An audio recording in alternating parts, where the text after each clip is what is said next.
Bueno, hemos estado hablando de todos los CAIs. Junto a los CAIs está también la instalación científico-técnica singular de microscopía electrónica que tenemos en la universidad, que es la que nos va a presentar ahora. Supongo que nos hará ver también las diferencias respecto a lo que son los CAIs, aunque alguna vez se le ha mencionado como CAI a lo largo de las sesiones de esta mañana. No lo es una instalación científica-técnica singular y su director, el profesor José María González Calvet. Bueno, muchas gracias. Efectivamente se trata de una instalación singular. Decía antes Pilar que había un animalario que era peculiar. Esto es una instalación singular, pero no porque no esté en un sótano, que no lo está, sino porque así lo definió en su día el Ministerio, que en octubre del 2014 pues definió un mapa de instalaciones singulares, de las cuales hay 29 en España, algunas muy conocidas como el Hespérides o el Gran Telescopio de Canarias, y otras menos conocidas como son estas instalaciones que pretenden hacer investigación en lo que llaman en la frontera del conocimiento, utilizando unas instalaciones que son únicas en el territorio nacional fundamentalmente por su coste. Ese coste inicialmente se fijó en las primeras estimaciones que hacía el Ministerio de lo que debería ser una instalación singular en 10 millones de euros que decían que tenían que ser cofinanciadas por la comunidad autónoma en la que estaba la instalación y el Ministerio, y que además, una vez que fuera aprobada, iba a ser mantenida a lo largo de los tiempos con un 20% del coste inicial de la instalación. Decían, de momento solamente hemos tenido financiación por parte del Ministerio, la Comunidad de Madrid todavía no ha puesto ese 50%, pero afortunadamente hemos contado con el campus de excelencia y con investigadores que han utilizado proyectos de investigación y con los propios fondos que ha generado el Centro de Microscopía para poder costear esta instalación, que aunque como centro de microscopía lleva funcionando desde el año 87-88 en la parte de atrás de la Facultad de Químicas, pues es una instalación singular desde hace 5 años más o menos, aunque se reconoció finalmente en este mapa de instalaciones singulares, en las que, como digo, hay 29 en España, hay 9 en Madrid, y esta es la única que hay en la Complutense. Y estas instalaciones, algunas son únicas, otras son distribuidas en red. Hay una instalación de 9 ordenadores o superordenadores distribuidas en distintas zonas del territorio español. En cuanto a la microscopía electrónica, hay 2 instalaciones singulares, una en Aragón y otra aquí, con técnicas que son complementarias, con algunos microscopios en cuanto a resolución que son únicos, que son los que tenemos en el centro de microscopía.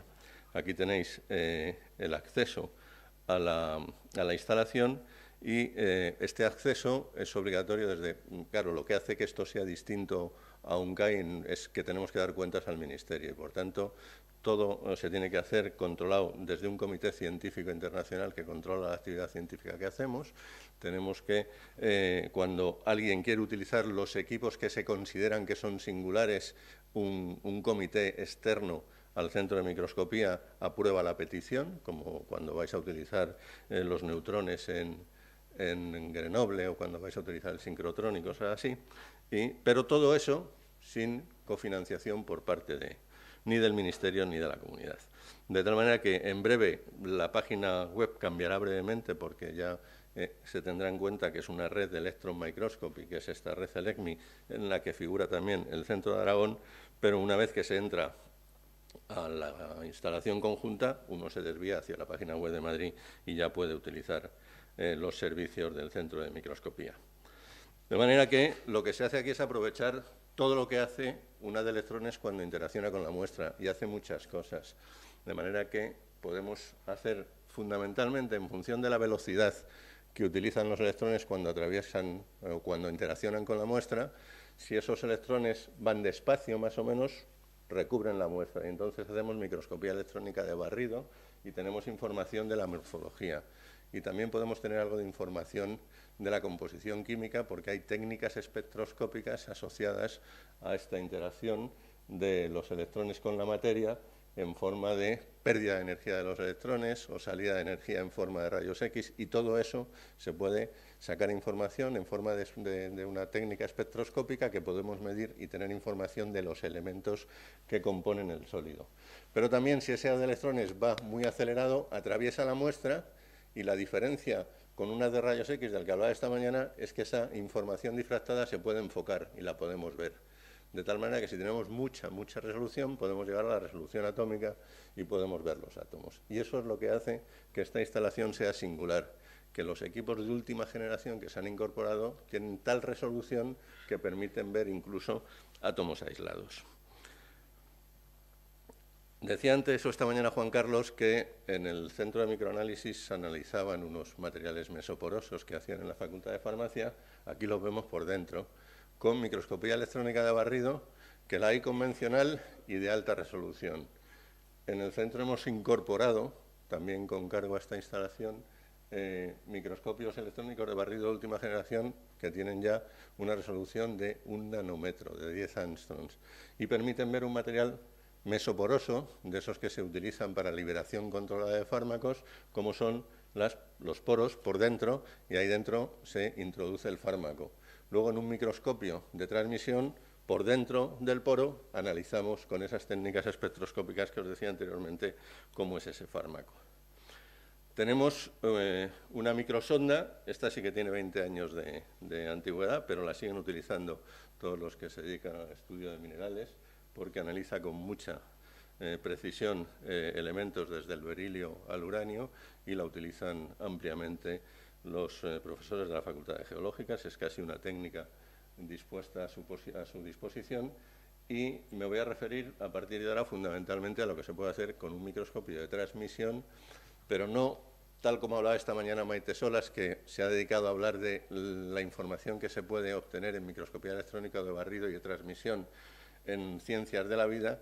Yo me voy a referir fundamentalmente a la ciencia de materiales, teniendo en cuenta que en un mismo microscopio electrónico se puede obtener dos tipos de información complementaria, que es la difracción de electrones y la imagen correspondiente. Y esa imagen correspondiente se trata de que tenga la máxima resolución para que esos puntos que veis ahí pues los podamos entender. De manera que, además, la otra diferencia que tiene con la otra técnica difractométrica, que eran los rayos X, es que los rayos X necesitan que la muestra, que el sólido que estudia, tenga un orden más allá de 60-70 angstroms. Por debajo de eso no ve nada.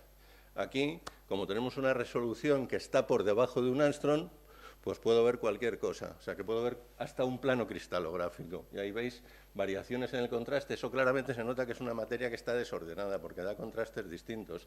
E incluso veis anchuras de solo un plano, ¿no? De tal manera que puedo ver distancias muy pequeñas. Es decir, que puedo observar materiales que están desordenados. Y muchas veces las propiedades de un sólido se deben precisamente a la presencia de esos defectos, y para eso es para lo que se utiliza fundamentalmente esta tecnología. Como ahora además disponemos de haces de electrones que se pueden focalizar muy finos sobre solo una columna de átomos, y a continuación podemos estudiar cuál es la energía que se pierde cuando el haz de electrones choca contra esa columna de átomos, puedo analizar de qué elementos está compuesta la columna de átomos. Y además, esta nueva generación de microscopios electrónicos lo que hace es que incorpora unos correctores de aberración. ¿Por qué?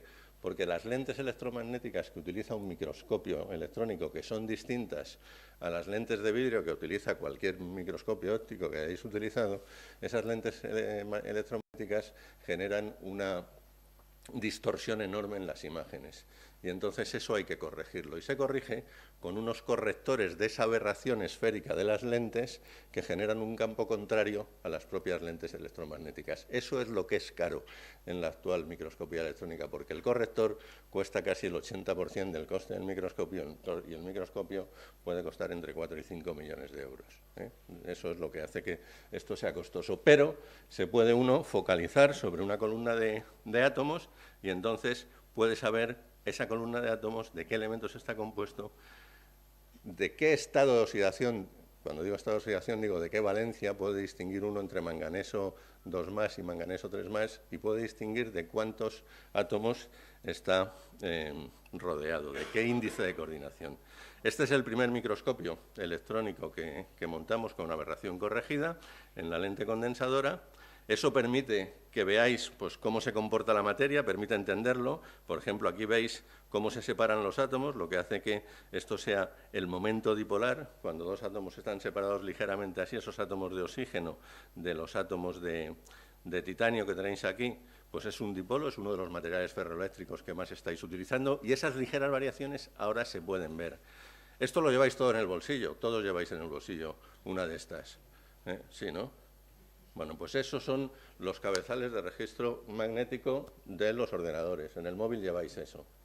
Y entonces eso permite entender, en torno a esos átomos de oxígeno que ahora podéis ver, estos átomos de oxígeno unen átomos de manganeso, y átomos de manganeso que son de manganeso 4, esto que está aquí en rojo, y de manganeso 3.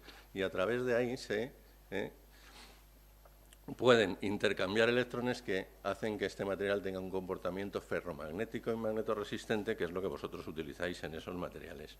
Podéis ver en nanopartículas, podéis ver con esta posibilidad de analizar a estos niveles si esas nanopartículas están formadas por aleaciones o tienen esta disposición de un centro que está rodeado por otro material. Estas son aleaciones de oro y paladio. Podéis ver materiales híbridos y, sobre todo, y esto es lo último que os cuento, el último microscopio que se ha instalado aquí en el centro de microscopía es el de mayor resolución que hay en el mundo, que puede ver distancias de 0,5 angstroms. 0,5 angstroms permite ver todos los elementos que hay en el sistema periódico, hasta los más ligeros, hasta el hidrógeno, hasta el litio, de tal manera que aquí estáis viendo átomos de litio, que son estos puntos amarillos, y todo esto, en definitiva, lo que permite es poder entender el comportamiento de muchos materiales que son básicos para la sociedad del bienestar. Bueno, pues todo eso se hace en el centro de microscopía, donde entran 800 grupos de investigación al año de media en los últimos años, con solo 9 técnicos, y además los que se jubilan no nos los reponen. Y solo quería acabar con este mensaje, ya que os estoy mirando directamente a la cara. Muchas gracias.